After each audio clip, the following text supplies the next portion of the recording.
Inkosi ngathi lento beyibekile enhlizweni kaMamnyathi nakumbekile bangcwele amen.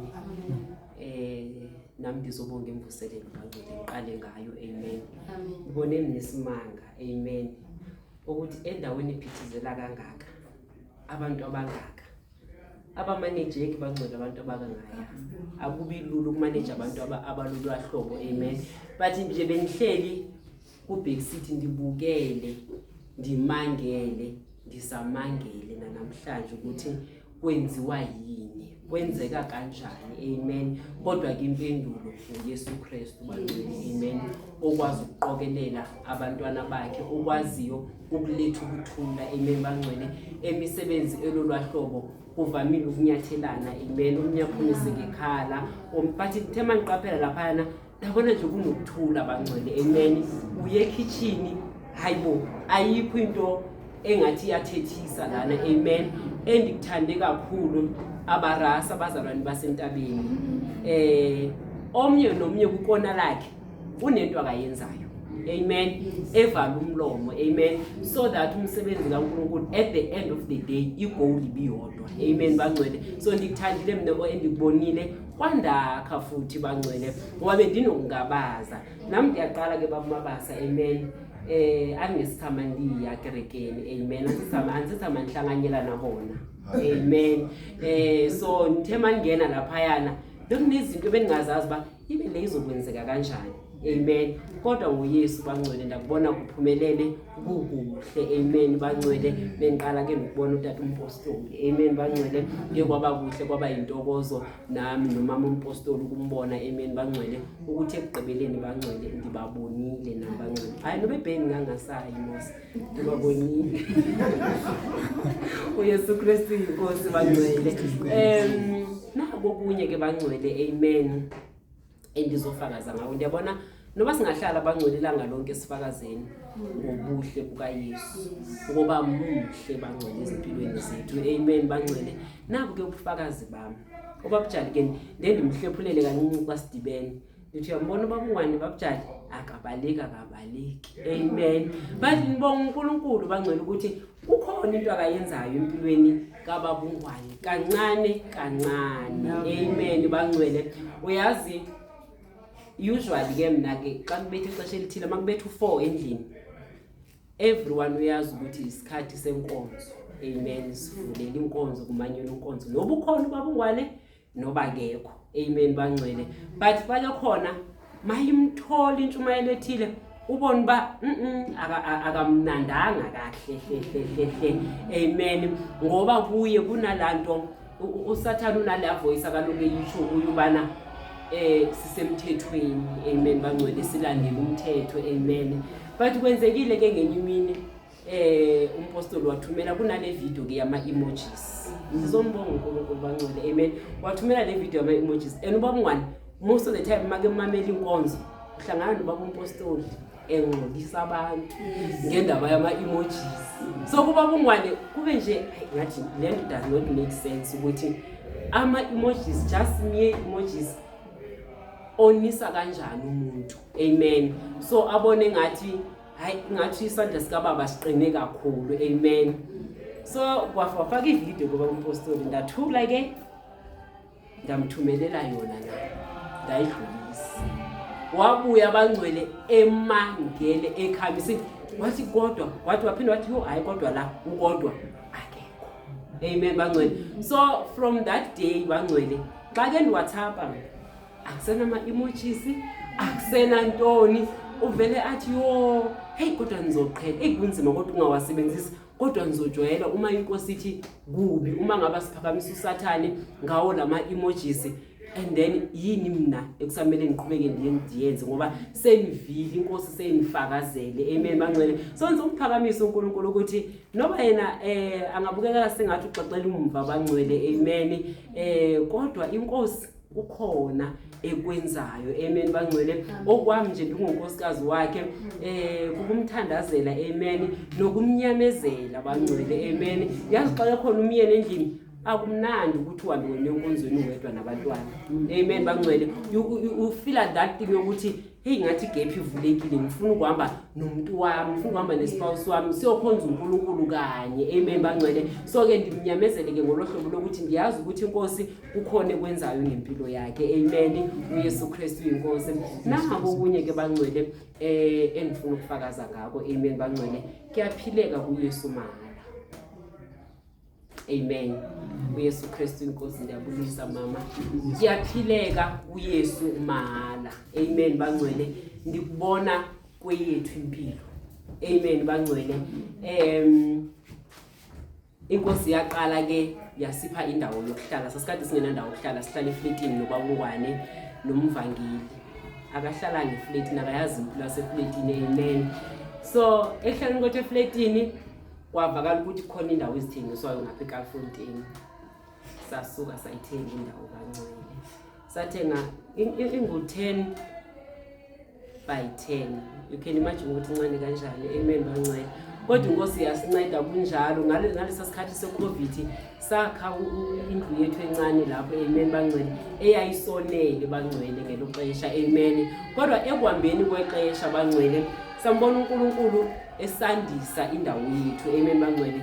Umthetho lapha ukuthi umuntu makabe no10 by 10. Ngale kwaloko but thina sambona uNkulunkulu bokunomuntu beke senza izitina ngapha emva kwendlu yethu. Amen.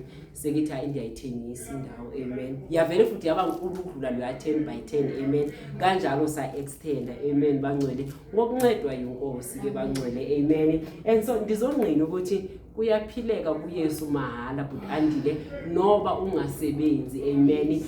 Thina asizondli siyondliwa. Amen. Singabantwana bakaNkulunkulu. So ndimbona nakwelami uNkulunkulu ikhaya esonta bangcwele esithwala. Amen. Kanokutsho nje ndithi in the period of 5 years uqala kuye u2025. Amen bangcwele. uNkulunkulu thina usiblesse nga about 2 million even more. Amen bangcwele. But ke asiphathanga izandleni omnye ngathi iphi. Amen bangcwele. But usiblessile uNkulunkulu from 2025. Amen. Ukuya ngani for 5 years, period of 5 years. Amen. Sinayo imali engange 2 million. Amen bangcwele. uNkulunkulu akasincede ngayo. Amen bangcwele. In terms ke of education kamvangeli. Amen bangcwele. Xa sihlala phansi sibala imali abayinvestile kumvangeli bangcwele it's more than 2 million. Amen bangcwele. So sibonga uNkulunkulu ukuthi bekungubani na obeke ngasenzela. Amen. Akekho umuntu beke ngasenzela umusa ongaka bangcwele investe imali yakhe 2 million, more than 2 million. Amen bangcwele kuthi. Amen bangcwele. Kodwa ngamandla kaYesu. Amen. Siyayibala lo mali kwangwane ukuthi uNkulunkulu usiphile imali engakayana. Amen bangcwele. Ndibale ke nanokuthi ke bangcwele wami uNkulunkulu yazi xa singena emkhosini ku21 days kubekiwe mos ukuthi masikhulekele intoni, ukuthi sikhulekela lo nyaka, sikhulekela inkonzo zalonyaka ukuthi uNkulunkulu asithwale. But kwafika ke uMsathane wabeka indaba ukuthi hayi wena unama problems iphela. Amen bangcwele. Ukuthi unama problems enemaningi. Why uzostaka kulama 3 points la upheni wakhulekela ukwakho uningi kwakho. Amen bangcwele.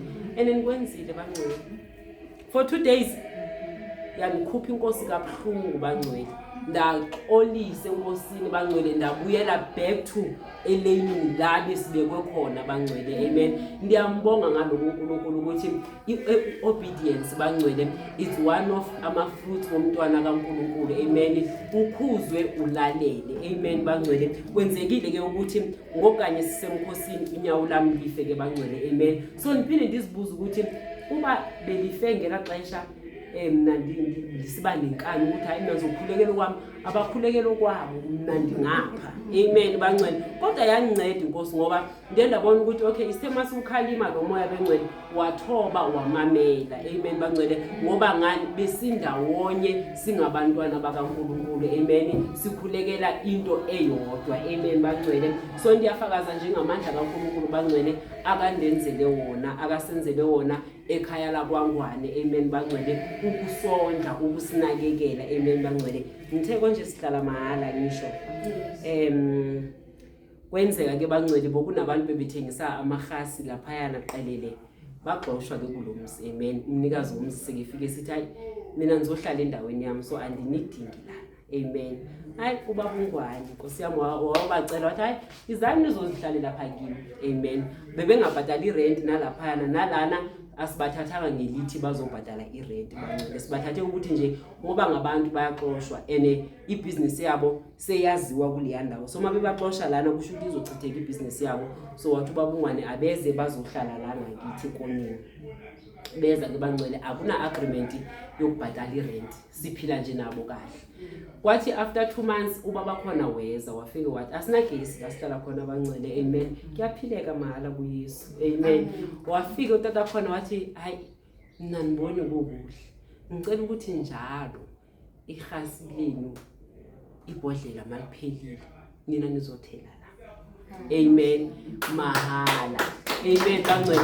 So it's been 2 years bangcwele thina sithele ihasi mahala, amen bangcwele, asilukhokheli bangcwele ihasi, amen. So athi ubaba uNgwane yazi intoni, asifune isolar giza, amen bangcwele. So safuna isolar giza bangcwele, sishawara nje kahle bangcwele ngamanzi ashushu afuthunyezwe yinkosi, amen bangcwele. Konke sikwenzelwe yinkosi bangcwele, asizenzelanga bangcwele. And so recently khona lapha kuJanuary bangcwele inkosi yasibusisa ngomlilokazi omninzi ke bangcwele. Besikade sisebenzisa isolar but ibingenamandla ngolohlobo bangcwele. Ngithethe ukuthi njengoba ndilapha izulu silibona linjena, kuyasenyezwa lapha kunekhampani esebenza lapha abangwane, amen, igaya umlilo bangcwele, ama-battery maningi, inkosi bazalwane isibusisile, amen bangcwele. So siphila mahala kwaNgwane bangcwele, inkosi iyasonta bangcwele, inkosi isithwele bangcwele, asisebenzi kodwa sibona kukuhle, sibona izinto zisenzeka, amen bangcwele, sibona siphila kamnandi, asikhathazekanga ngalutho ngoba inkosi ithathe yonke imithwalo yethu yayithwala kuye, amen bangcwele. So ndiyambonga uNkulunkulu ngalokuthi nasekudeni even the food bakumabasa, amen bangcwele, inkosi yasondla ngokudla nje, ukudla lokuphekwayo, amen, sondliwa yinkosi bangcwele. So kuyaphileka kuYesu bangcwele, asiphikeleleni ukungena ngesango elincane, uYesu Kristu inkosi. Ngiyeza Yesu Kristu inkosi.